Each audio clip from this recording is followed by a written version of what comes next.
Hello and welcome to the Gem State Brief. Today we're excited to be talking to Brian Almon. He is the founder and editor of the Gem State Chronicle, which is one of the Brief's favorite publications. He's also the district chairman for the GOP District 14, and he's a trustee on the Eagle Library Board. So, Brian, thank you for joining us. Yeah, thanks for having me. So you wear a lot of hats. You do a lot of things. One that I'm the most curious about is, what do you do as a GOP district chairman? That was a position that, until I read your bio, I didn't even know really existed. What are the roles and responsibilities of that look like? Well, as you probably know, Idaho is divided into 35 legislative districts. Each legislative district has 2 representatives and 1 senator. And so the voters go every 2 years and elect those people. The Republican Party is divided into those districts to support those legislators, essentially. Makes sense. So people run for the role of precinct committeeman, and that's every other May. At the same time as that we have the primary election for legislators, we have a primary election for PCs. The Democrats have their own PCs. Constitution Party, Libertarians, they have their own PCs, a handful. Okay. And so once you're elected PC, you serve on 2 committees. You serve on the Legislative District Committee and the County Committee, whichever legislative district and county you're in. So somebody might be in, for example, District 14, where I am. We have 17 precinct committeemen in Eagle, but District 14 also spans Gem County. So we have another 13 PCs who are in Gem County. So 30 total then. 30 total. Okay. The 13 PCs of Gem County are also the Gem County Central Committee. So they do county stuff. They support their county Republican elected officials, and they do outreach there. Our 17 PCs in Eagle are part of the 197-member Ada County Central Committee. Oh, it's freaking massive. It's honestly, I was involved for 2 years before I really got a handle on exactly how these things are divided. So as a district chairman, I'm elected by the 30 PCs of District 14 to run those meetings and to carry out whatever the committee decides. We did a barbecue fundraiser last September that was a lot of fun. Brought in a little bit of money. Most districts don't actually have a lot of money in their treasuries, if they have a treasury at all. But we decided to collect some to support PC outreach to their neighborhoods and also to support our legislative district candidates. All 3 of our legislators in District 14 ran unopposed in the last primary in 2024, and only one of them had a Democrat opponent, and they still won 80-20. So we actually, don't have to do too much in the way of support. We do our best. When our PCs walk their neighborhoods, we support our candidates, of course. And we're lucky to have 3 legislators who take the time to come to our meetings and tell us what they're doing in the Capitol throughout the year.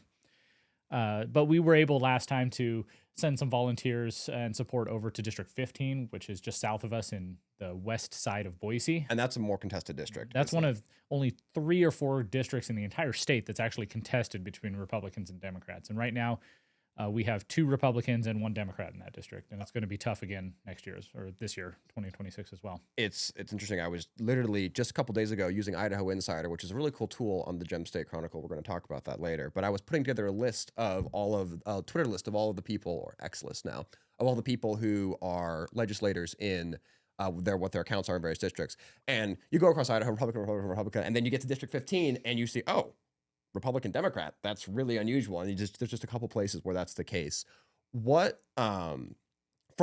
I guess you have all these precinct committeemen. You have your district leaders. Beyond doing that support, is there anything else that those bodies do, or is it primarily just kind of the support infrastructure for the candidates that are in office? It's most of it, I would say, is supporting the candidates. And different counties and districts can sometimes make recommendations in primaries. District 14 doesn't do that. If anyone were to challenge our legislators in District 14, we would kind of step back and just to let the voters pick. Okay, interesting. Whoever wins then that's our person. Okay. Up in Kootenai County, they have a system where they'll interview candidates and do a rating and vetting. They take a vote amongst all their PCs about which ones to get the recommendation, and then they publish a voter list. So that's another way to do it. Different bodies do it differently. And then beyond that, there's also just outreach. We do a float in the Eagle Fun Days Wet and Wild Parade, which is a lot of fun. I've done it 2 years in a row now, gotten completely soaked. It's cool. Mission accomplished, right? Yeah, my older children came along too and took part in it, so that was fun. Beyond that, as a district chair, I also I represent District 14 on the State Central Committee. Okay. So you got your counties and your districts, and then above that you have the State Central Committee. Counties actually send 4 representatives to the State Central Committee: the chairman, the State Committee man, State Committee woman, and the State Committee youth person. Sometimes called the youth chair. Okay, so it's broken up man, woman, person, so that like those have to be male and female roles for the. Interesting. Okay, today I learned. Little bit of identity politics. Yeah, I was gonna say, wait a minute, this is the Republican Party, right? We believe in meritocracy. Okay, so you go up to the state committee, and then what's the role of that committee? Now that committee meets every twice a year. Essentially, we're actually having our winter meeting next weekend right here in Meridian. Okay, and I'm aware of that because we're talking in the Know Idaho this week because she's going to be in town for that meeting. So excellent. Okay, cool. She's doing some fun stuff. No relation though. Yeah. Lily Almon, Brian Almon. Yeah. Different spelling. Mm-hmm. So as the State Central Committee gathers, we, in the winter meeting, we're going to consider resolutions and rules. Rules is how the party is governed, and we are the ones who make that decision. There's a committee that will meet on Friday night, and they will narrow down the list of proposed rule amendments and then present it to the body on Saturday morning. Okay. And then same thing for resolutions. There's a committee that evaluates those and then sends them to the whole body, and we will debate those and vote on those. Resolutions, sometimes you get things that are just talk. This is what we think, this is what we believe.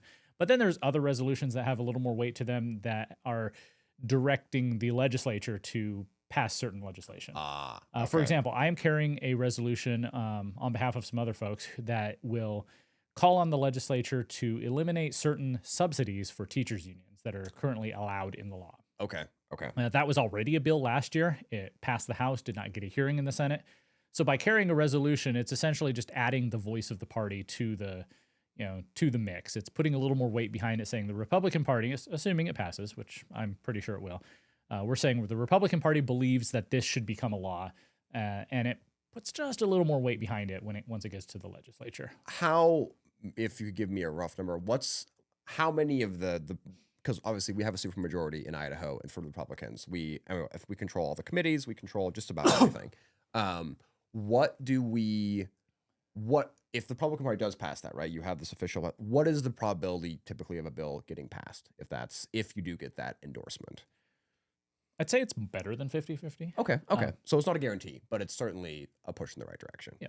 Okay, that makes sense. The famous or infamous bill to tell cities and other government entities that they're not supposed to fly, divisive flags. That was a resolution at last year's winter meeting. Interesting. And okay. that passed, and the person who passed it took it then to legislators and said, "Can you carry this?" And then they turned it into legislation, and it passed. And well, now we'll have to follow that up with a little more teeth. Yeah, and so maybe a quick aside on that, because this was a really big deal. For those who are not aware, there was a bill passed that outlawed several what were called divisive flags in cities. The city of Boise flies pride flags. That was one of the things that was at issue. The city of Boise, continued to fly the flag even after in violation of the law. There was no enforcement mechanism that I'm aware of in the law. That's what was the public story. And then the city of Boise made that an official flag of the city of Boise, so they could still fly the pride flag. What's the kind of, is it just adding enforcement is the plan for the future, or what is the strategy to bring about the effective outcome? Because Boise was obviously a critical target of that bill, I think. It's not just Boise. There's numerous other cities. I believe, I want to say, was it Bonners Ferry or some city up right on the border with Canada flies the Canadian flag, and that would actually fall afoul of this law as well. But they said, well, we're just going to keep doing it, and that is a problem. In a supermajority Republican conservative state like Idaho, you get these little pockets of more progressive views, and it sets up this collision course. As conservatives, we generally believe in local control over things, but at the same time, we also believe in the rule of law, and the cities and counties are not sovereign entities themselves. They're subdivisions of the state. And so ultimately, the state has authority, and if the state legislature makes a decision, then the cities and counties really should follow it. We're not calling for civil disobedience here. Yeah.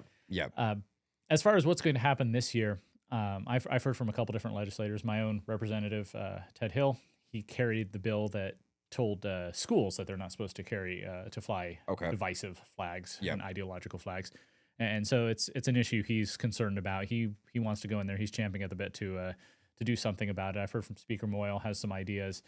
Some folks say that we can essentially withhold taxes from Boise. Oh, because they have the system where some sales taxes, it doesn't just go to the city that you buy things in. It goes to the state and then it's redistributed based on a formula of, per capita income and population and some other factors. So there's some legislators who are thinking that we can just withhold those taxes until Boise follows the law. Oh, well, that would be a convenient way of doing it. Interesting. And I haven't seen any drafts of bills yet, so I don't know how they would handle the fact that Boise just named the pride flag an official city flag. Yeah. I assume that they are working on something to countermand that. That makes sense. So maybe we can transition this into, we were talking about some bills from last session. You wrote a really good summary of last session, and generally it was a very successful session. What were the contributing factors for that? Why was last session so successful? There were a lot of really good bills passed. What made that happen? I think there were a couple of things. The biggest factor was just more conservative legislators. So 2024, well, you go back even, 2022, a lot of new conservatives came in, defeated some old guard. Senator Glennie Desiderfeld defeated Jim Patrick out in Twin Falls. Scott Herndon defeated Senator Jim Woodward up in the north, although Woodward came back and won that seat back, and now Herndon's trying again, and they're just going back and forth. Brian Lenny out in Nampa defeated Jeff Agenbrod, who had been in there for a long time. Cody Galloway, even though she ended up losing in 2022 in the general election, just barely, she actually ousted Fred Martin, who was a longtime senator, chair of the Senate Health and Welfare Committee. Okay. And he was, very pro-vaccine, pro-lockdown. So it started turning over in 2022, 2024, even more so. District 8 completely flipped over. The Magic Valley almost completely flipped over. Josh Kaiser up right on the north end of Meridian defeated the pro tem Chuck Winder. Okay. Yep. First time that somebody that high in leadership had ever lost a primary. Really? Okay. We're getting to, for the record here, I started paying attention to politics in Idaho about exactly 1 year ago. So Brian's giving me all this history here that I'm not familiar with, which is great to hear. So it never had happened before. First time. As far as I'm aware. Okay. That's what some of the papers said at the time. Papers are always right.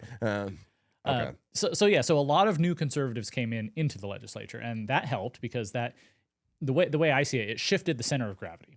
And you can see this with metrics like the Idaho Freedom Foundation Freedom Index, for example. You compare the average scores from 2023 to 2024 to 2025. It's shifting much further to the right. And I think that happens for two reasons. One, with more conservatives in there, you're obviously going to get more votes for conservative legislation and more votes against not good legislation. But at the same time, in shifting that center of gravity, the bills that are processed, the bills that are drafted, the bills that pass committees are going to be of better quality as well. And even people, I think you get a lot of people in the middle who they might want to vote conservative, but they maybe go along with the flow, whichever direction that is. And so if you move that center of gravity, they're going to move and vote in a more conservative way. That makes sense. That totally makes sense. Even the Democrats in 2025, their Freedom Index scores were about 20 points better than they were. Interesting. I must have. I think was it called Persuasion won the day, the article that you wrote. That it was, again, highly recommend going and reading that. It's still relevant, I think, coming into this session here. Just a good summary of what happened in the last session. But yeah, one thing you talked about was that index shift, and I didn't realize it was both Republicans and Democrats that had moved, which it goes to show the power of crowds applies even in the legislature. Anything from last, so there's a lot of things that went really well last session in Idaho. School choice, income tax cuts, SNAP benefits, limitations, all of that. Anything that you think didn't go well, or any failures from last session that you would like to see rectified in 2026? There weren't that many bills that passed that were seriously bad. The spending bills, perhaps were a little bit too much. The total state budget still went up, even though they cut about $450 million in ongoing taxes. The actual spending still went up between 2% and 6%, depending on how you count it.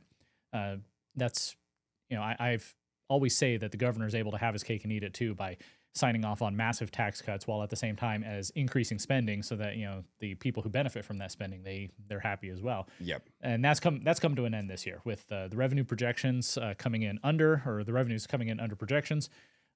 in order to have that balanced budget, they're actually going to have to cut this year, which is actually a good thing. I see it as an opportunity. Okay.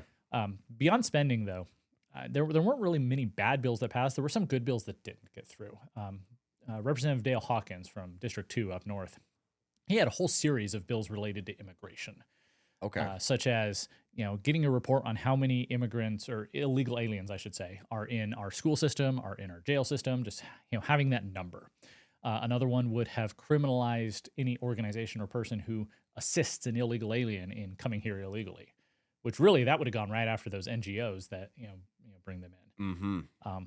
But there was a lot of testimony against that one. That one actually got a hearing, but was defeated in committee. Okay. You had people, everyone from the Catholic diocese to the sheriff of Ada County were testifying against that one. Interesting. I mean, the Catholic diocese, I think if you follow where the money goes for the Catholic diocese, that shouldn't be very surprising. I'm interested, the sheriff, what was the line from the sheriff? I don't remember exactly off the top of my head what his position on that was, but there were concerns about, he had concerns about the way the bill was written and if it would have criminalized, things that he felt shouldn't be criminalized. Okay. Well, I'd have to go back and look at the actual committee hearing. But I expect to see that back again. I know Representative Hawkins is ready to bring that back. So another bill, Representative Jordan Redmond, who I named the Gem State Chronicle 2025 Statesman of the Year for his incredible work this past year, he brought a bill to require E-Verify.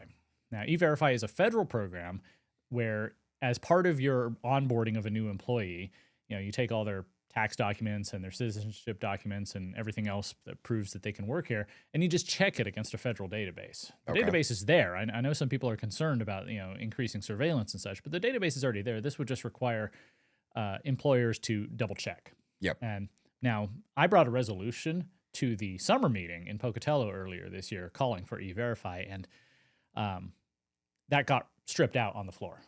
Okay, so it was there, and then it got taken out. It was amended out. It was actually amended out in committee. I moved to put it back on the floor, and it was amended out again. Okay. But it attracted two sets of critics. You had the Eastern Idaho moderate folks who I don't think they want to know if there are illegals there. Okay. If I have a clip that I repost all the time that I took of Rick Narabout, who is the lobbyist for the Idaho Dairymen's Association. He was testifying a couple of years ago. And somebody in the hearing asked him, how many of your dairymen, how many of your employees do you think might be illegal? And he essentially says that up to 70% could potentially fail their audit of their I-9 papers. Dang. Which that's a lot of people. And I think they wobble between, pretending like they don't know about it, or also just coming out and saying, well, what are you going to do about it? That was basically Representative Stephanie Mickelson's position on the House floor, saying, you're kidding yourself if you don't think that an illegal alien has not touched every single step of your food production in this state. Yep. And of course, she later got one of her employees got busted for being an illegal alien and was picked up by ICE. Yeah.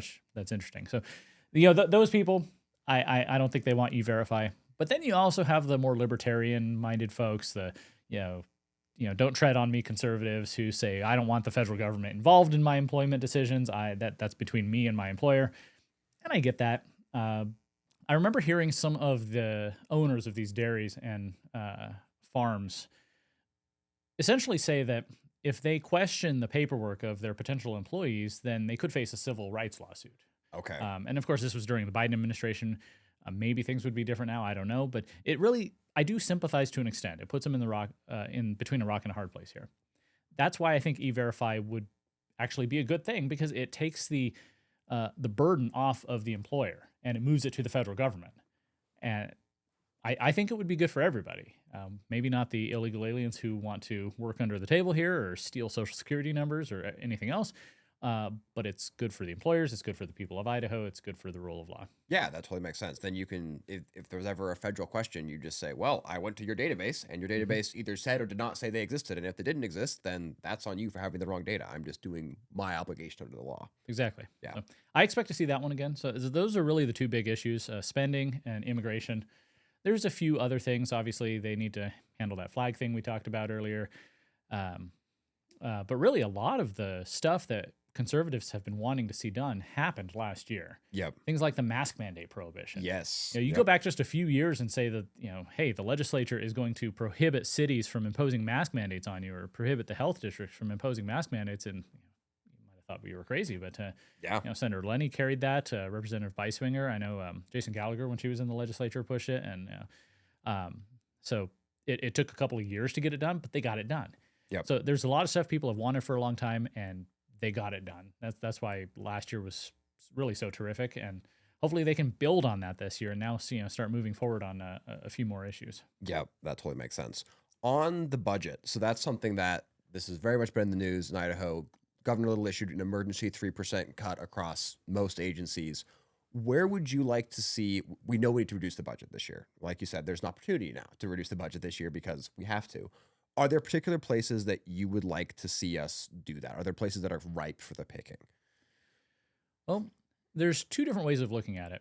You could focus on, take out this chunk here, and that will help us reduce spending.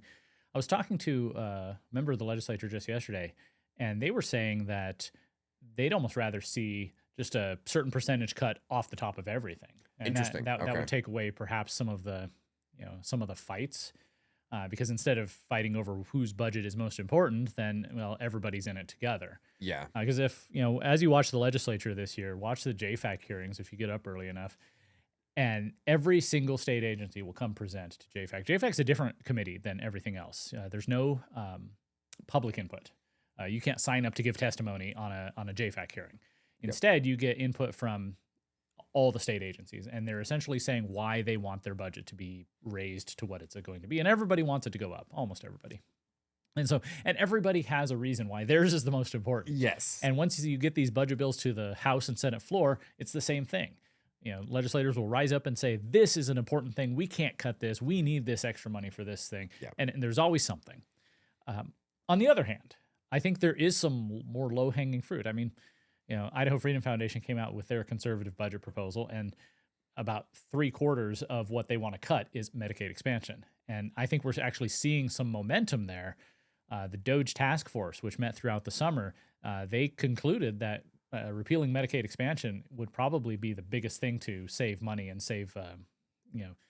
essentially save our budget. It's between $1.3 and $1.6 billion now.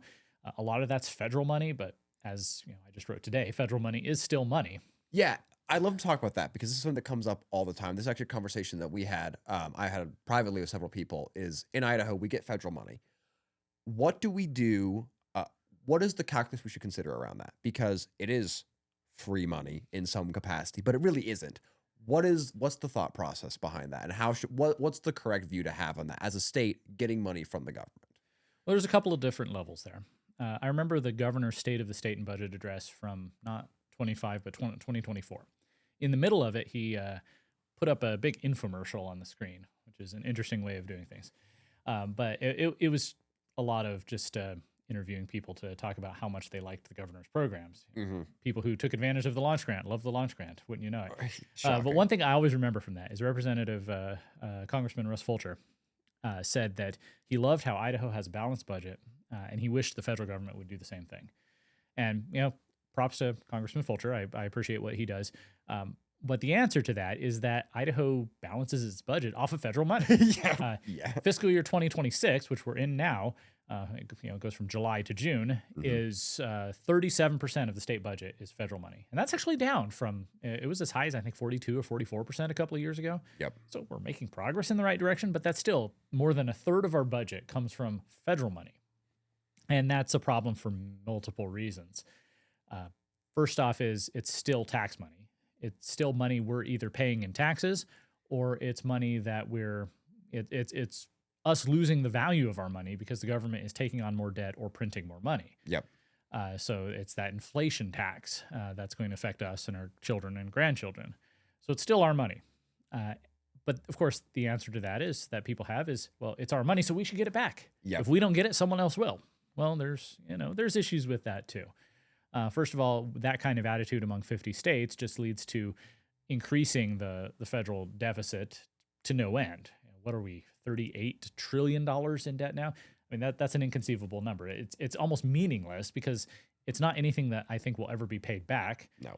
So it's just this magic number out there, but it does have effects because the interest on the debt is starting to become an increasing part of our actual federal budget. Yep.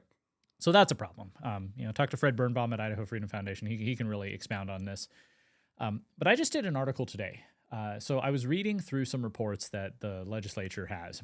And as part of a certain appropriations bill for Department of Health and Welfare, the legislature asked them to provide a report on the administrative burden of federal grants. Okay. And it was pretty fascinating. I've been digging into it the last 2 days. Have an article out today over at gemstatechronicle.com. Go read it. Yeah. And there is a cost to that federal money in money because we have to pay people to prepare for the grant and then administer the grant. And my back of the napkin math comes out to about $95 million is what we're paying for it. Now, we got about $3.8 billion back from the federal government. So you might say, well, that's a good investment. But it's more than just money. There's the man hours. The report said that it was over 2 million man hours, which used about 1,100 of the full-time employees' time. Oh my goodness! Wow. Which is about just under a third, I think, or maybe over a third. I don't have it in front of me of the actual total number of employees at Department of Health and Welfare. So again, some back of the napkin math is that 11 employees are required to devote their time to applying for and administering each one of the 100 grants that Health and Welfare got this year. Okay. Now, of those grants, 92 of them, I believe, are just, okay, we're going to give you this amount of money for this specific thing. But 8 of them are open-ended. And, of course, some of those are involved with Medicaid and Medicaid expansion, and those are open-ended. If enrollment goes up or if costs go up, yeah, the federal government, especially with Medicaid expansion, is paying 90% of that. Yep. But we're still paying 10%. Our share of Medicaid expansion is going up each year. Yep. And the government could change that at any time. Right now, they're paying 90% for Medicaid expansion. That's able-bodied working age adults have their health care paid for or subsidized. And that was passed by the voters in 2018. Yep. And when all the groups that promoted the initiative at that time said that, it's going to be about $400 million total, and it's not going to go much higher than that. Well, it did, because more people got on. Of course, they couldn't have known at the time that we were going to have the pandemic and lockdowns and everything. And so that amplified it. The federal government under the Biden administration said that you can't remove people from the rolls. Finally, that's done. So we're maybe going to bring it back under control. But yeah, if those costs go up, we are now essentially contractually obligated for our costs to go up as well. Yep. And it's a kind of a wonky article, really gets into the numbers and the details. But it does show that money from the federal government is not just free money. There are costs associated, monetary costs in time and labor, and also costs in policy, because a lot of these grants require us to set up certain policies here at the state level to conform to what the federal government wants. And of course, from 2021 to 2025, the federal government was very much antithetical to our values here in Idaho. And so we ended up conforming to things that I think went against what most Idaho voters would have preferred. And you saw that with the Department of Health and Welfare. Up until Alex Adams took over in 2024, their priorities were putting pronouns in the signatures of all their employees' emails. Their priorities were bus ads saying that, did you know hepatitis C can be cured? Their priorities were advertising on Facebook that you need to go get your COVID vaccine. Yep.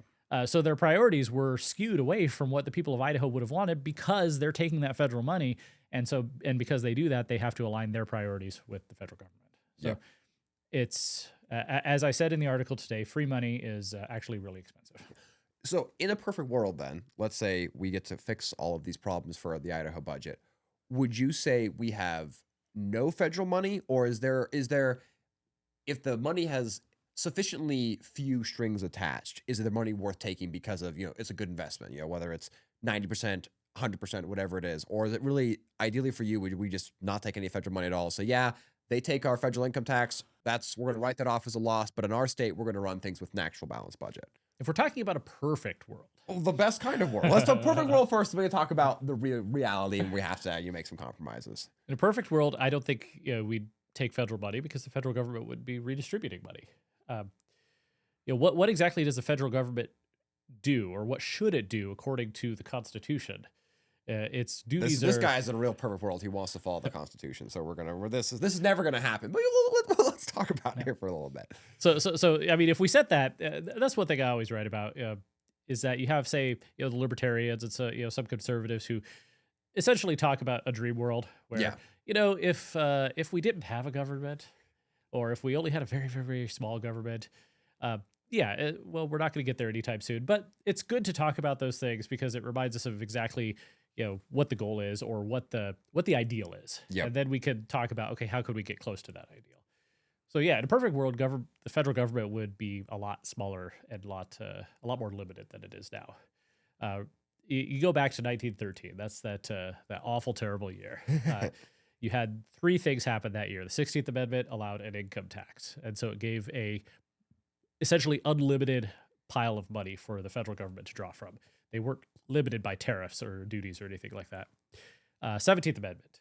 Direct election of senators. So instead of senators representing the will of state legislators, state legislatures in the Senate, they represented the people directly. So it became like a super House of Representatives. Yep. So each senator is just essentially a congressman who also serves for 6 years instead of 2, and there's only 100 of them, so each vote counts a little more. But that disconnected the states from the federal government. And finally, the creation of the Federal Reserve that year to manipulate the interest rates and money supply. All three of those things created the conditions for the federal government to grow uncontrollably, as it did throughout the 1930s and 40s and 50s and 60s and 2010s, up until the current day. Now, can we, we're talking perfect world. In our world, can we just snap our fingers and erase the last century and a half? No. We have to deal with the world we live in. And that means we have to decide what to do with things like federal money. Is there a case to be made for taking some federal money? Maybe. I don't think there are some great cases. Okay. Even regular Medicaid, which came about as part of Lyndon Johnson's Great Society in the 1960s. The federal government currently pays about 66% of benefit costs for regular Medicaid, for the elderly, the disabled, pregnant mothers, children. And that's a formula that's called the FMAP. It's a formula depending on per capita income and population and all those things. That's why everybody said that Medicaid expansion is such a great deal, because the federal government pays 90%. But again, still our money. Okay. Yeah, that makes sense. Yeah, I'm undoubtedly that's going to be a contentious issue coming up in the legislative session. I've seen a lot of, because it was the last meeting of the Doge Committee, I think, where they said they made that official recommendation, which is, and obviously that, for the most part, I'd say that committee skews more fiscally libertarian. Makes sense. Department of Government Efficiency Doge. This was our committee that we made kind of in mirror of Elon Musk's federal Doge to try and find places in the budget where we could save money. And they've made a lot of recommendations, but they don't have any legislative power. So we're going to probably see now in the legislative session what's going to happen with those recommendations, right? We're going to see if any of that actually gets passed. Well, the interesting thing about our Doge task force, I was always a little more optimistic than some. Some people thought it was just a do-nothing committee. Is that I do think they want to, cut some things, and, making that vote to recommend repealing Medicaid expansion, I think, was a big step. The difference between them and the federal Doge program is that the federal Doge program was created essentially by President Trump. Yeah. He gave Elon Musk and a bunch of programmers the keys to the entire executive branch. They could go in there and see who's paying what and where and how much, and track those things. The legislative Doge task force, they didn't have that access. They had to go to the controller's office and ask nicely, can you provide us with some data on all these payments? And they did. And I'm not sure they got everything they wanted. Okay. But they did not have the keys to the kingdom. Okay. So all they could do is come in and recommend changes. They could come to the legislature and say, okay, this is your task force that leadership set up to meet over the summer. This is our conclusions. Let's draft some legislation to support those things. Yep. So it's not the same thing, and I think expectations have to be tempered accordingly. They're not going to immediately go through there and just be able to unilaterally, eliminate entire agencies. Yep. But they can make those recommendations, and hopefully, I spoke with Representative Ehlers, who is the co-chair of the Doge Task Force, a few weeks ago on the Gem State Report, and he would like to see this continue over the next few years, to continually look back and see what can be eliminated, what can be consolidated, what can be trimmed. And I think that's a good idea. I think the concept of continual reformation is a good one in government. because government by its nature just grows and grows and grows. And so if you're not actively trying to cut it and reform it and trim it and keep it constrained, then it's just going to grow uncontrollably. It's like that, stereotypical goldfish in a tank. It's going to grow as big as it can. Yep. I was reading a series recently, interesting fantasies, but it described government as Leviathan, and it just grows, and it grows underwater continuously unless it is stopped, and we experience that, so that totally makes sense. We talked a lot about the legislative session. This is something that relates to legislators that I mentioned earlier and I want to talk a bit more about, which is Idaho Insider on the Gem State Chronicle, because one thing that is really cool about local government is that we have pretty direct access to these people, right? If you look at, I mentioned earlier, I was going through all the X accounts of the Republican legislators. These people have a couple thousand followers on X. If you message them, you will get a response from them. Definitely if you call their office, you get a response from them, which I think Idaho Insider is part of making that access easy. So if you try maybe what it is and then why you put it together and kind of where you want to take it. Sure. When I moved to Idaho, my family and I moved here from Washington about 8 years ago. And immediately I noticed that politics here was much more accessible. Once the session starts, you can just walk into the Capitol and chat with any number of legislators. You might even catch an executive branch official, the attorney general, or maybe even the governor if you time it just right. Although I haven't run into the governor very often. I've run into almost everyone else, just walking back and forth through the Capitol. So they are accessible. Legislators in Idaho do not have staff. They don't have layers of people. Now, if you want to talk to one of our United States senators, it's a little more difficult. You call their office, you could talk to one of their staff members. You're probably not going to be able to talk to them. If you go visit them at their Capitol office, you might be able to schedule 15 minutes. Yeah. But our state legislators are very different. They are just them. If you email them, you're likely to get a response back. If you call them, you'll most likely definitely get a response back. And so that was really cool. So 2022, was it 22? No, 2024. I put together something on the Gem State Chronicle called the Primary Pulse. I like alliteration. And I put up all the Republican primary candidates, and I put it so that you could go to pages and see them all side by side, see their pictures, see their biographies. And I decided to try and interview all of them. I got to probably a quarter of them. Pretty respectable. There's a lot of people. Most people, most of them didn't respond. A few of them politely declined, but a lot of them, responded. So I got to do those interviews with my, primitive equipment at the time. And then once the primary was over, well, what do I do with all these profiles I made? So I started converting them into profiles of the sitting legislators. And so I had to add a few. I didn't have any Democrats, for example. So I added them in. And ever since then, over the past year, I've just been adding more information.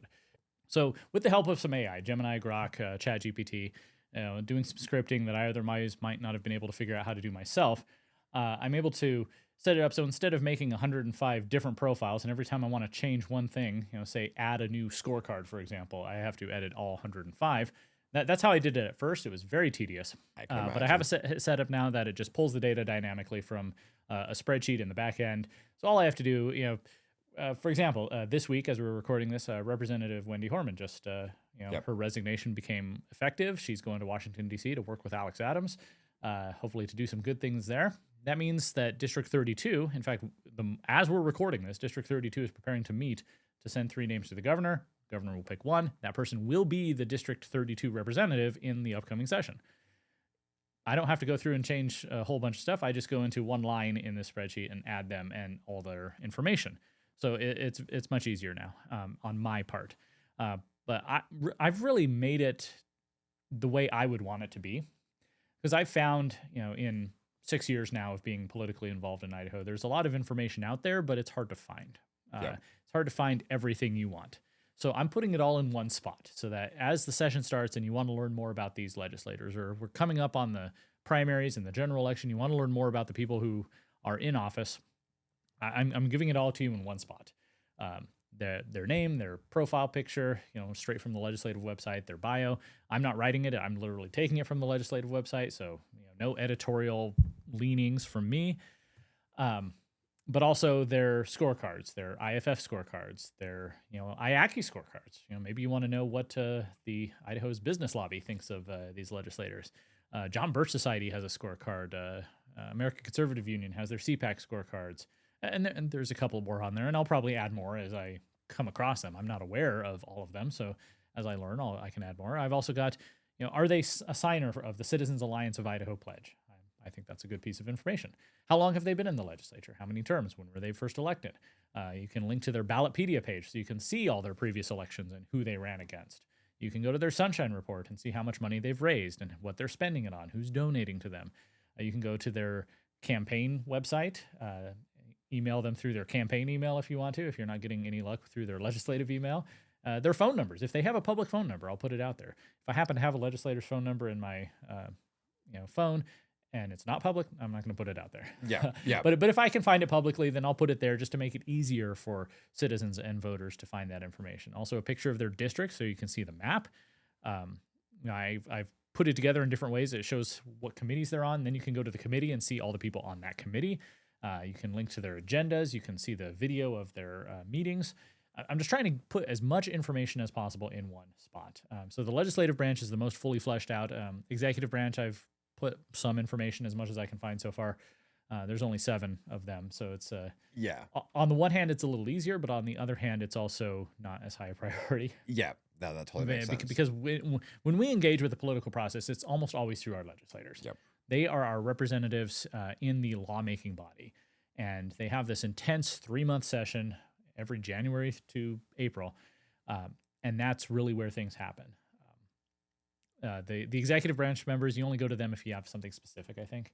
Yeah. The attorney general, if you are a victim of a scam. The governor, if you just want to complain about something. Secretary of State, if you need to file your business license, things like that. So legislative branch is fully fleshed out. Judicial branch, I've just started putting those in. That's another one where the information's out there, but it's very hard to put it all in one spot. And judges are very different creatures than legislators. Legislators, we can see how they vote. The legislature will vote on 400 odd bills this year. And we can look at how each lawmaker voted on every single bill, and we can evaluate that. You've got the scorecards that do that. Judges, they make their decisions. It's harder to evaluate. Because when you look at a decision that a judge made, how do you know what the right one was? Most of us aren't lawyers. Most of us aren't trained in the law. Most of us weren't sitting there through the entire argument for whatever thing they're deciding. So it's a lot harder to actually make an objective decision, objective rating of judges. Yet that's the thing that people seem to want the most. Absolutely. And that's something that I certainly know that I have, and I'm sure most people have gone to you go to your local election, you see, for or against for all your judges. You've never heard these people, and it's hard. You can't just go to Idaho Freedom Foundation or some public body to get their scorecard. Go, oh, okay, good, bad, good, bad. That's difficult. So I think that's something that we certainly are in need of in Idaho, of knowing, kind of just getting some idea of what the quality of our judges is, because they also tend to be there for quite a while. Mm-hmm. Yeah, I'm trying to flesh out the judicial branch on there with information and links to more information. I'm also working with Senator Tammy Nichols on a 501c3 project called the Idaho Bench Project. Okay.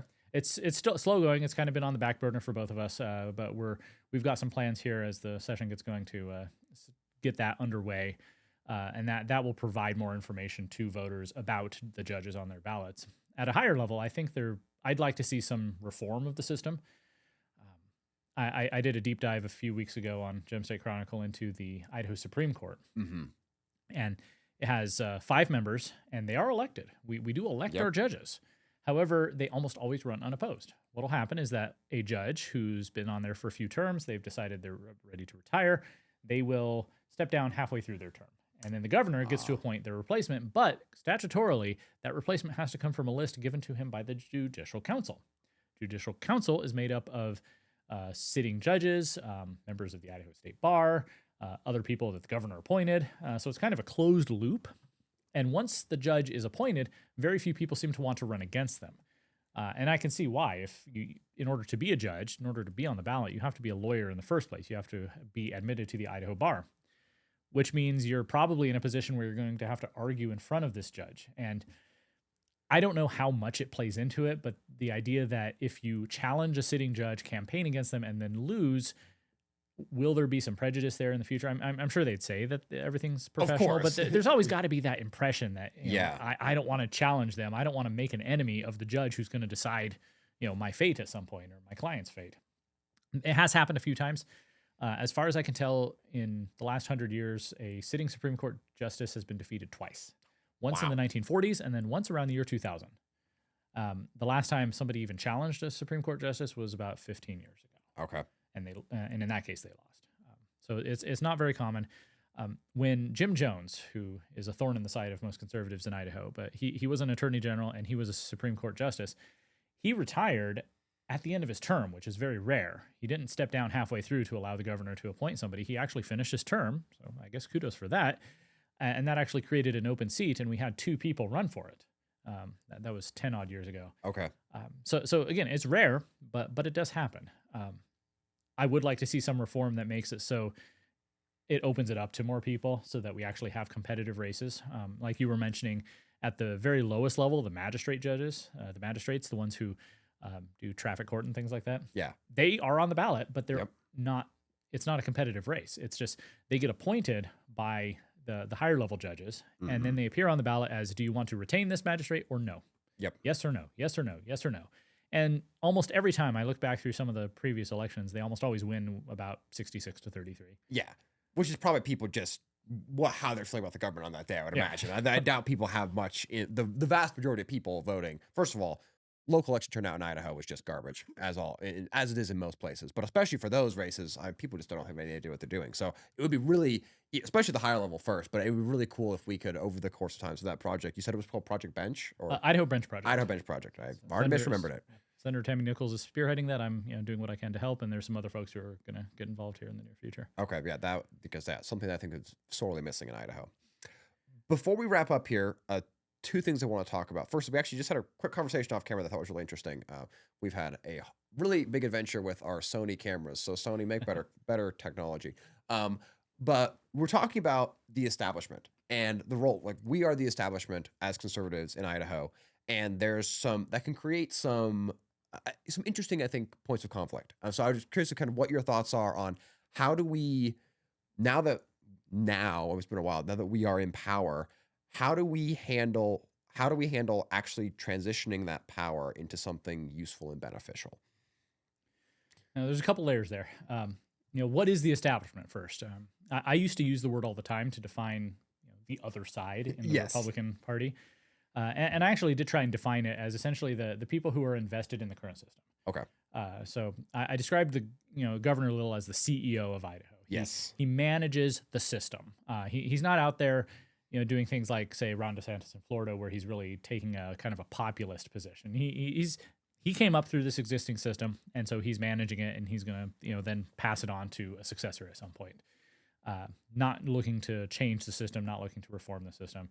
So that's kind of my definition of the establishment. The people who came up through the system and now they see their job as managing it, protecting it, especially when you have populists and iconoclasts on the outside who are wanting to tear down the system. So that creates a natural conflict. However, following the last year's, 2 years ago now, 2024's first primary election in May, and then in June we had the Republican State Convention, where Dorothy Moon was reelected by chair with an even greater margin than she was elected in 2022. That told me that we, as conservatives, we have a much more powerful position now, and especially looking toward the legislative session to come, which now is in the past, and now I can say was a good, successful conservative session. I wrote an article called "We Are the Establishment Now," and I said that I would stop using that word to describe the other side because it's really something that we're now part of. I'm not saying that we as conservatives, me as a conservative, or anyone who I would identify on that team is necessarily in control of everything, but there's a much larger critical mass so that, conservatives can direct the direction or can, kind of influence the direction of the government now in a way that we couldn't before 2024. And we talked earlier about the other article after the session I wrote called, about persuasion winning the day. One thing that I noticed at the time that I thought was, I think maybe has been forgotten now.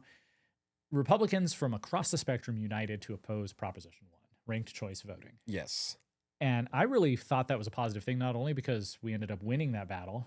Idahoans rejected ranked choice voting 70 to 30, despite all the money from Reclaim Idaho and outside vendors and all these left-wing NGOs and PACs and lobby groups.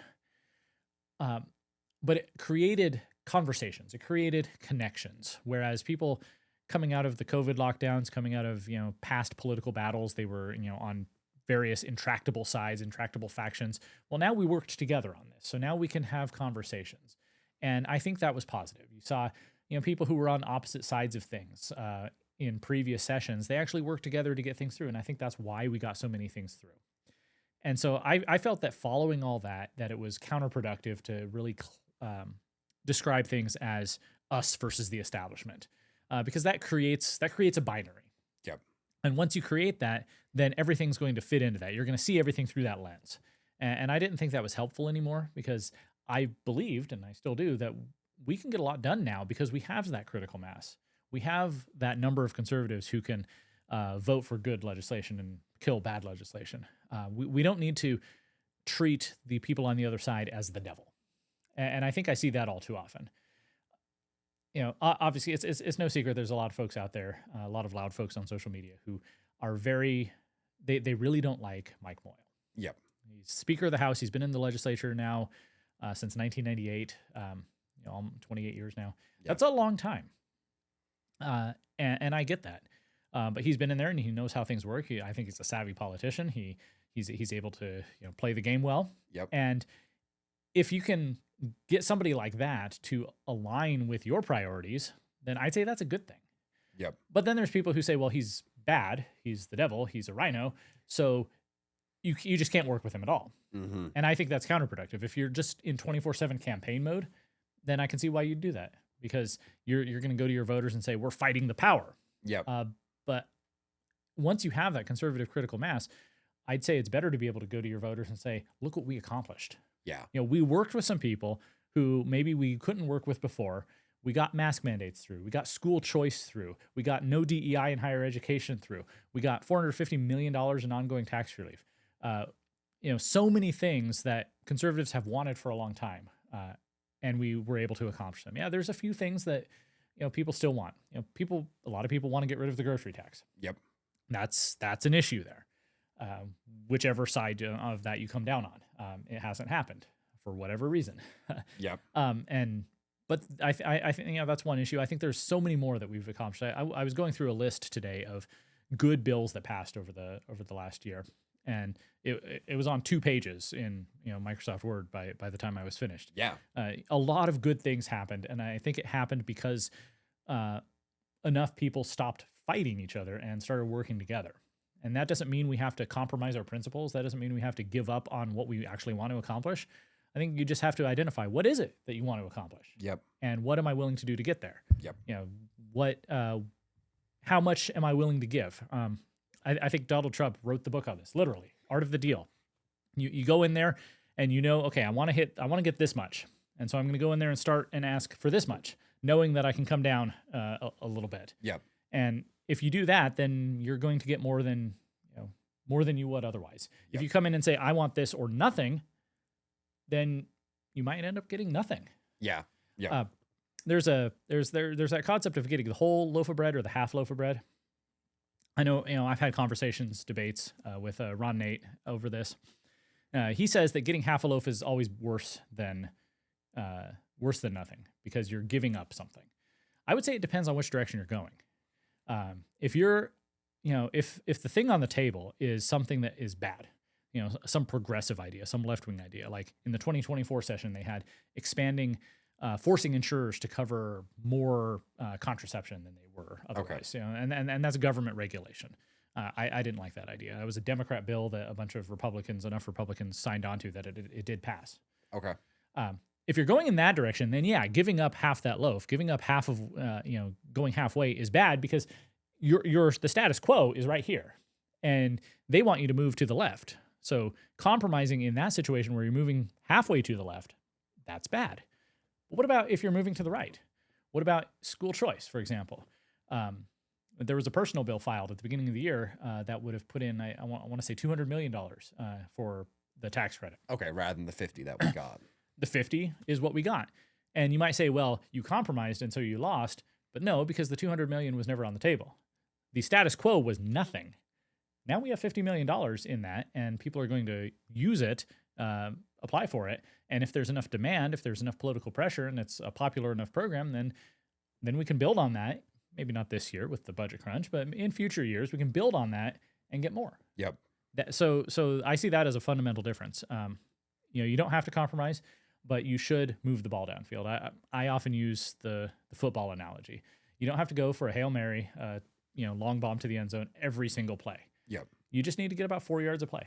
Keep moving the ball in the right direction. That's what was really important. What direction are you going in? Where are we moving Idaho in a more conservative direction, or are we sliding into a more progressive direction? Yep, I think that totally makes sense. And it's interesting because I'm someone who I'm very strongly libertarian, and libertarian alignment is a lot more of that all or nothing. And it's just so historically we've seen it just has not got a lot of stuff done. And you can move towards libertarianism one step at a time rather than just trying to go from 0 to 100, which is I think what a lot of people want. And I totally understand it. I think we all look at the idea or these ideals of, oh, look at this. We read Milton Friedman or we read Murray Rothbard. We say, this is what the system should be. And if everyone could just see it, it would be great.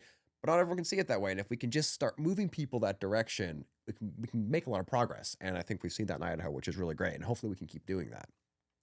With that, so we've talked a lot about what legislators do and what you do. What are some things that maybe you can give me like on 3 levels, an easy, medium, and hard, that if you're just a regular person, you've heard Brian talk about a lot of these things, a lot of the positive things that are happening and some negative things maybe that are happening or we're trying to avoid happening. What are things that people should be doing? If you're just a constituent in Eagle or Meridian like I am, or just in Idaho in general, what's an easy, medium, and hard thing that you can be doing to improve Idaho from a political perspective? Well, I'd say the easiest is make sure you're at least registered to vote. And vote in every election. Republicans have a problem in that we don't like to vote unless Donald Trump is on the ballot. That is so true. Huge issue. Turnout for the 2024 general election was over 80%. It was great. Yep. People were registering to vote at the poll. People were lined up to vote. That was terrific, and we won. Trump won. A lot of Republican conservative candidates won. We defeated ranked choice voting. When Republicans turn out, good things happen. But the problem is Republicans, especially conservatives by nature, don't really pay that much attention to politics. For a leftist, for a Democrat, politics is it's a high priority. Yep. It's their religion, it's their world. It's their primary focus. For a lot of us, obviously we're in a bubble here, you and I. But outside that bubble, you have a lot of folks who just want to do their jobs, go home, watch TV, play with the children, grill. Yep. And they have to be reminded to vote. So, having worked in campaigns now, so much of campaigning is not necessarily getting your message out. It's getting people to vote. Yes. It's turning out the vote. It's reminding people, knocking on their door 3 times in 3 weeks, go vote, go vote, go vote. You can vote by mail if you really want to. If you don't want to make it all the way down there, you can vote early. 2 weeks before the election, you can vote early in Idaho. Yep. It's not my ideal. I'd rather everybody vote on election day, but this is the way it is. So this is the way we got to play the game. Yep. Absolutely. Going back to the football analogy, you can complain about certain rules, but if you don't play by those rules, then you're going to lose. Yep. If you think, passing the ball, go back about 60 years. Yep. The forward pass is a terrible idea. Well, you're going to lose a lot of games. Yep. So you can either complain about it or you can win. Get good. So that's the first level. Register to vote and vote in every election. Vote in the primary. That's really in a lot of races. That's where the race is won or lost. Outside of District 15, District 29, District 6, the rest of the Idaho's legislative districts are so heavily Republican, or in the case of 16 through 19, heavily Democrat in downtown Boise, that whoever makes it to the general is going to win. Yep. Which means if you care about who's going to represent you, you got to go vote in the primary. And there's also other stuff on the ballot. There's school board races, there's city council races, there's sewer board races. These things you might not think they're important, but what's the biggest tax everyone complains about? Property taxes. Yep. Who decides property taxes? It's not your legislators. It's not the governor. It's your city council. It's your school board trustees. It's the people on your sewer district, your cemetery district, your highway district. Yep. Those are the people who are actually setting your property taxes, but people don't care to vote in those. Last May 2025, we had a few small things on the ballot in Ada County. Turnout was 8%. Yep. That's insane. And if you look at these races, we did a video of this when Dan Gookin was elected mayor of Coeur d'Alene, is these races are won by a couple thousand votes, a couple hundred votes in some cases. It is tiny. And this is going to have more impact than the, 500,000 votes to get cast when, Russ Fulcher wins his seat back again, right? It's amazing how impactful these local elections are and how a neighborhood of people decides who wins and loses. And people don't turn out to vote in the primaries. And the primaries, like you said, are then who ends up goes and winning. So vote. So, okay, so we've got our easy one. Our easy one is to go out and vote and everything. What's if someone's already doing that, let's say, because like you said, we're in a little bit of a bubble here. We're paying attention. For me, you've been in this longer. For most of us, the GSB, we're kind of getting into it now. What's the next level? Like, okay, you vote now, you pay attention, you at least go out and make the effort on election days to go out and vote. What's the next level people can do? I don't know if how I'd structure number 2 and number 3. Okay. But I'd say the next thing is to just be more involved. Use something like Idaho Insider to get to know your legislator, get to know your elected officials, and talk to them. Call them up. Most of them, if you call them up and say, "Hey, I'm a constituent of yours. Can we get coffee? And I want to tell you some things that are on my mind," most of them will say yes. And you could just sit down and talk their ear off for a while, and also ask them questions. Yeah. Come to meetings. I told you earlier, District 14, we've been spoiled really to have 3 legislators who come to almost every one of our meetings: Senator Grow, Representative Tanner, and Representative Hill. They will come and they'll talk for an hour sometimes. Sometimes I hear from PCs who say, "Hey, you got to make sure they don't talk so long." Yeah. But they love coming and sharing with the precinct committeemen what they're doing. And our meetings are open to the public. So if you want to come in and hear what they're doing, you don't have to wait for an official town hall. You could just come to one of our regular business meetings and hear from them directly. Really, it's the job of the PCs who have heard that then to go tell their neighborhoods, this is what your elected officials are doing. So I'd say get involved there. You can get involved through the party. Run for precinct committeeman. When I put my name on the ballot to run for PC for the first time, I ended up winning by about 30 votes out of, I think, 200 cast. So these are very small groups of voters who are determining who gets to represent your neighborhood in the political party, in the Republican Party. And that could be you. And you've got to go to a couple of meetings.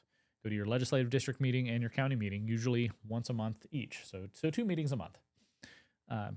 Take off. We took off December. Okay. So see, there you go. You get some breaks from this already quite easy job. And I don't know. So I might put this at the hard level, because also a PC really should be going out and knocking on doors, getting to know their neighbors. Okay. Sharing information. They're kind of the purpose of a PC is a conduit of information both ways. They know what's going on in the Capitol with their legislators, and they give that information to their neighbors, but then they hear what their neighbors are concerned about and bring that to the legislators. Yep. So you might put that at level 3. Another thing that you can do is, follow the session. That starts here as we record this next Monday. And it's going to be slow going at first because everyone's, figuring out what's going on and getting everything scheduled. But eventually, especially once we get into February, it starts going fast. Yeah. If there's a bill you care about, maybe it's something you've called your legislator and you ask them to work on for you. Sometimes, I guess this would also be on the hard level, if you have something you're really passionate about and you're an expert in, say it's something having to do with your field, regulations regarding whatever you do for your work, something you know a lot about, your legislator might say, "Okay, you want this bill? You write it." They give you something called a purple slip, and you can take that to legislative services in the Capitol, and they will actually help you draft the bill itself. So you can actually write law in Idaho. Now, your legislator will be the one to present it to the committee. Mm-hmm. But then once it's there, you can come testify. It doesn't even have to be your bill. If you see on the list of bills that have been filed, there's going to be a committee hearing on this issue that libraries or schools or whatever, something that you care about, something you're passionate about, for or against, you can go testify. You have 2 opportunities to weigh in publicly on a bill. Because to pass a bill, it has to pass...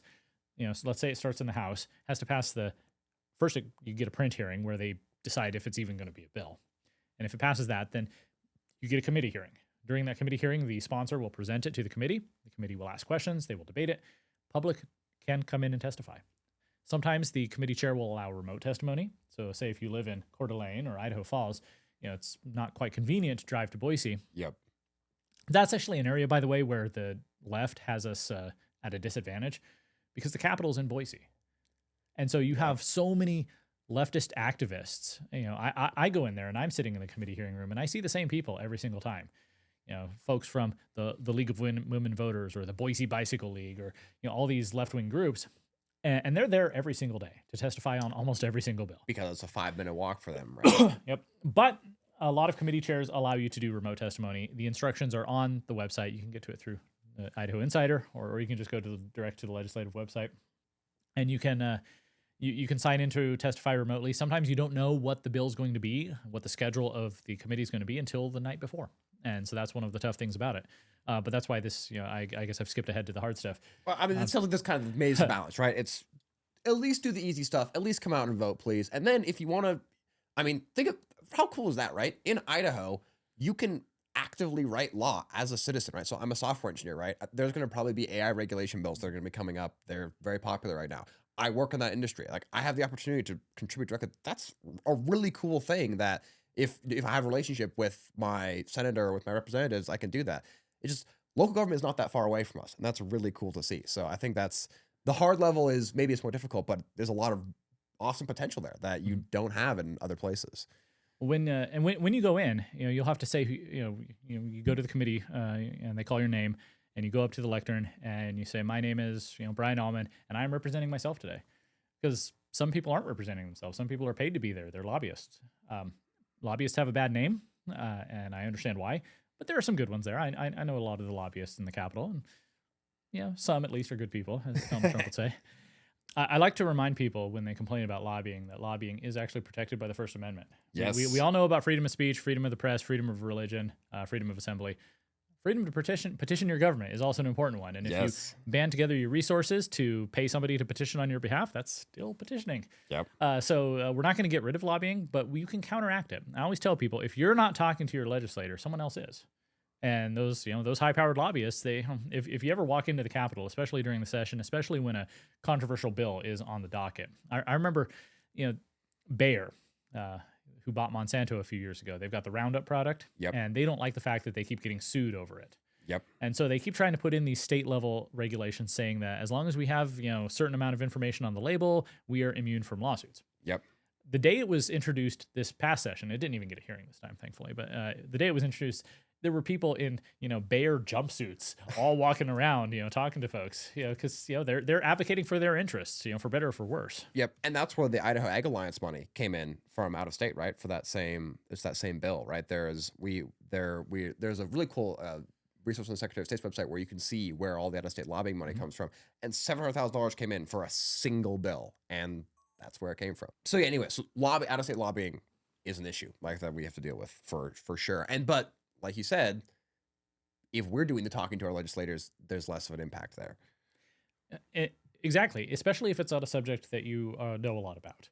Because the lobbyists, they present themselves as subject matter experts on whatever it is they're lobbying. But if you come in and offer an alternative perspective and say, well, I've worked in this industry for 30 years, well, your legislator's going to listen to you too. Yep. Most likely. And even if you live in Boise and you have a Democrat legislator, you might think that they're not going to listen to you. Depends. There are some issues on which, well, our views overlap. Yeah.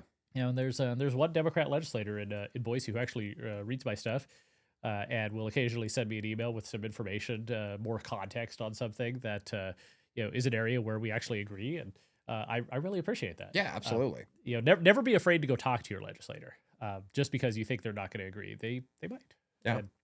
And, they'll take that into account. Same thing, you could talk to them privately or you could go publicly testify.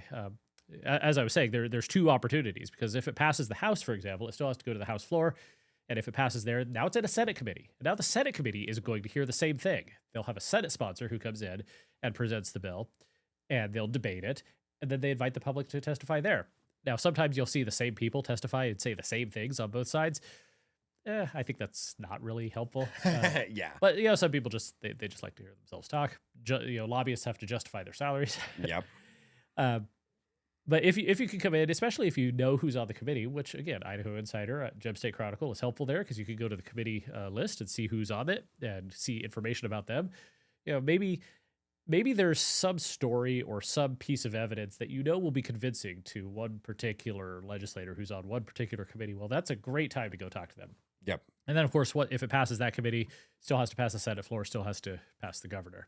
So you, as a citizen, have two opportunities to publicly testify, and you can talk to your legislators every step of the way. You can, email the entire committee, call and leave a message, get coffee with them. Once it hits the floor, you can just talk to your legislators, your representatives, and tell them which way you want to vote. There's a great story I like to tell. It was a couple of years ago. I was sitting in the Senate gallery watching debate on some bill. It was something regarding therapists and interstate compacts. I don't really understand the whole thing, and I don't know if it was necessarily a good thing or a bad thing. But that's beside the point. The bill had already passed the House, so all it had to do was pass the Senate. My senator, Senator Scott Grow, got up and read a letter from a constituent of his that explained why it was a bad idea, and so because of that, he's voting no. The bill fails by one vote. So one constituent with experience in the subject writes a letter to their senator. It convinces him to vote against it, and it kills the bill. So yeah, that really shows how you as a citizen can influence what's actually happening there, because these legislators, even though we might have this idea that they're politicians, they're all liars, they're all bought and paid for, they still represent you, and they still have to go before you every 2 years for a vote, but they also have to hear from you. And it's your right as a citizen to tell them what you think. I wouldn't recommend being mean about it. Yeah. You might just, depending on who you write, or leave a voicemail for, you might end up on Twitter if you're one of Senator Lenny's constituents. Yeah. But yeah, be respectful, but be forceful. This, they represent you. They work for you. Mm-hmm. So, yeah, makes sense. So okay, so we've got easy, medium-ish, hard. Anything else that you want to throw in there? I would say there is one more level of involvement in the political process, and that is run for office yourself. Okay. It might seem daunting. When I lived in Washington, I was actually a precinct committee officer in Washington. Okay. And I still felt like there was this big wall between regular folks and politicians. Yeah. Coming to Idaho, that wall is a lot smaller, a lot thinner, more transparent than I used to think. I see a lot of cases where people who are just regular folks, they get fed up with something, they put their names on the ballot, and they put in the work, and they win. And suddenly now they're there having to make these decisions. Yeah. And now they're in the hot seat. Representative Kyle Harris is a great guy. He's he's up in District. I always get it mixed up.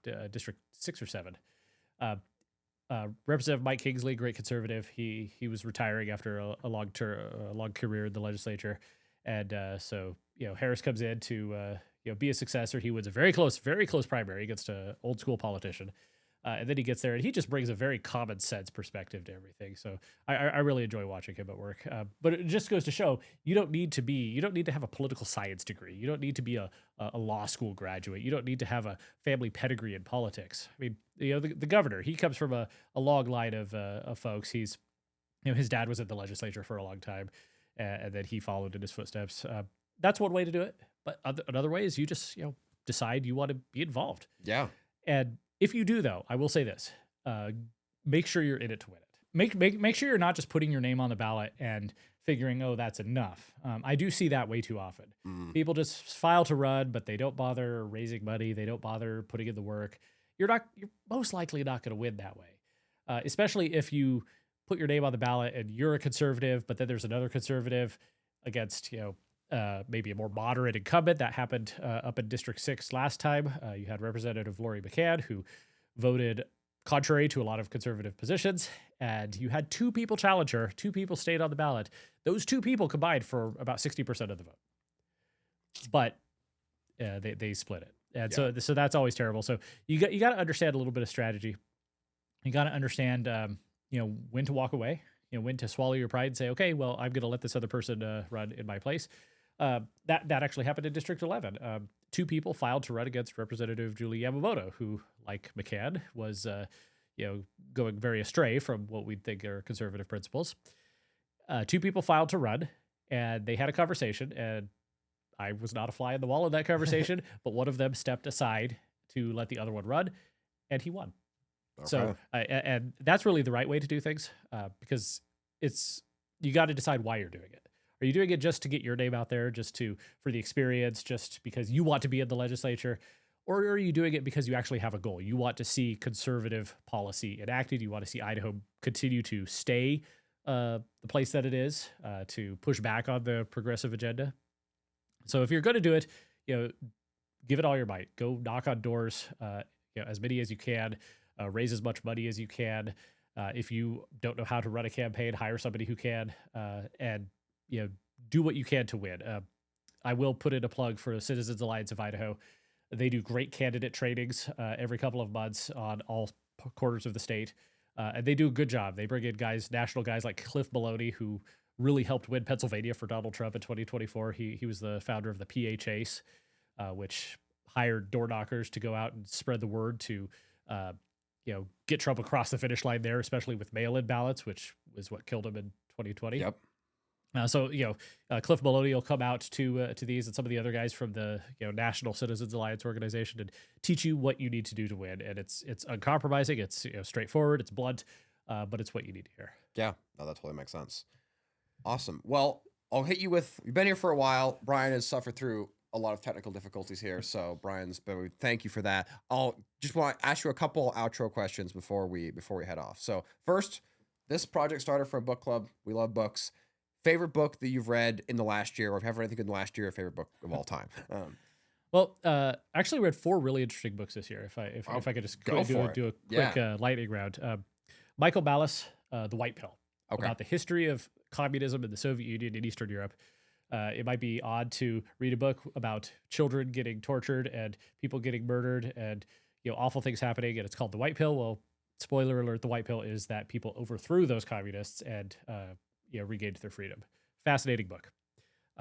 Read a biography of John Quincy Adams. It's called The Last Founding Father. Okay. He was obviously the son of John Adams. He accompanied his father on diplomatic trips to Europe during the Revolution. Yep. He was a fascinating guy. He only served 1 term. He was defeated by Andrew Jackson in 1828. Kind of a turning point in American history there. Mm-hmm. But he's a really fascinating guy. His career spanned from the Revolution to just before the Civil War. He actually went to the House of Representatives after he was defeated for the presidency, the only person ever to do that. He spent the rest of his life in the House advocating for abolition of slavery. Yep. And he literally died in the U.S. Capitol. So very fascinating figure there, and an interesting look at a period that I wasn't really familiar with as much, the about 1820 to 1840 period. Some really interesting stuff there. I could probably go on way too long about that. Let's see.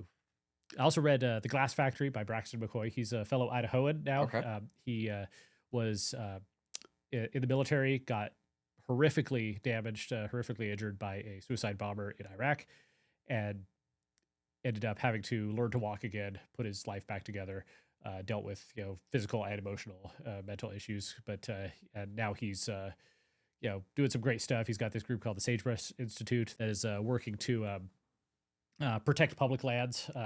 He was part of the group that rallied against Senator Mike Lee's idea to start selling off public lands with the One Big Beautiful Bill. So it's a fascinating story of human resiliency and things that I can only imagine. Yep. And the other one was actually a biography of Bob Taft. He was Mr. Republican. He was the conservative senator from Ohio during the 1940s and 50s. And it was actually written within just a few months of his death by a reporter who had covered him and had interviewed him. So it was very contemporary. It's really weird to read a book about the 1950s where they don't know what's going to happen with Korea or with the Soviet Union. Yeah. So, but that was interesting. It really, I really did a lot of focus on the 1940s battles within the Republican Party because it mirrors what we're seeing now. You had the Bob Taft faction that they were very conservative, they were very hardline, very uncompromising. He ran for president a couple of times in the primary and never won, but he wanted to undo the New Deal, which objectively is the right position, but in a Republican form of government, you have to convince the people to support you. Yes. And that's where his opponent, Tom Dewey, the former governor of New York, who made his name prosecuting the mob as the prosecutor, his position was, well, Republicans can manage it better. We can make it more fiscally sound, which ended up being the position that the voters supported. Even though he lost too in that famous, remember the famous thing with Truman holding up the newspaper, Dewey defeats Truman. Yes, it was incorrect. The reporting was off. He was the one who recruited Dwight Eisenhower then in 1952, and he served 2 terms. And one might think, one could make the argument that we really would have strayed during those times, but maybe it would have been worse had the Democrats won those elections. So yeah, it's again, as far as a book goes, it's just a fascinating snapshot of history from a contemporary perspective that had different views than we have nowadays. Yep. That totally makes sense. So that's book. Then any particularly interesting, we've talked about this a little bit, but any particularly interesting projects that you're working on right now or that you want people to know about? Well, I'm continuing to expand what's available on the Gem State Chronicle, Idaho Insider. I'll have coverage of the session. I want to start doing more video, more like what you're doing here. maybe some more podcasts even, just get the information out there in whatever medium people want to consume it. Also, one of the things I've been working on a lot lately is a mobile app. It's just a web app right now. It's not a full mobile app eventually, but it has notifications. I've been beta testing it, so every time I publish an article or an op-ed or a press release, I see a little ding on my phone and it comes up. It works pretty well. So by the time this is released, I think it'll be about ready for prime time. Well, that's exciting. Cool. And then last but not least, most people probably know the answer to this question, but I'll ask you anyway. If people want to get in touch with you, where can they find you? Well, gemstatechronicle.com is where I live on the internet, and you can find links to everything else. But the social media that I'm most active on is Twitter or X or whatever you want to call it. That's the Chronicle itself is at Gem State Chron because Twitter has a character limit on the usernames. Yep. But me personally, at Brian Almon, and I'm there pretty constantly. It's the social media site I've lived on for the past 18 years now. Yeah. I appreciate Twitter for its brevity and the ability to disseminate information very quickly and just have a little bit of fun. Yes, yeah, absolutely. I would say, yeah, Brian is definitely on the who's who of people to follow for Idaho politics. Just there's honestly there's not a huge group, but I think you're definitely one of the people that you tweet a lot. You tweet a lot about things that matter, and there's a lot of good stuff there. So yeah, big recommend to follow Brian. I think is probably one of the first people that I followed when I got onto X was following Brian, and I've not regretted that decision.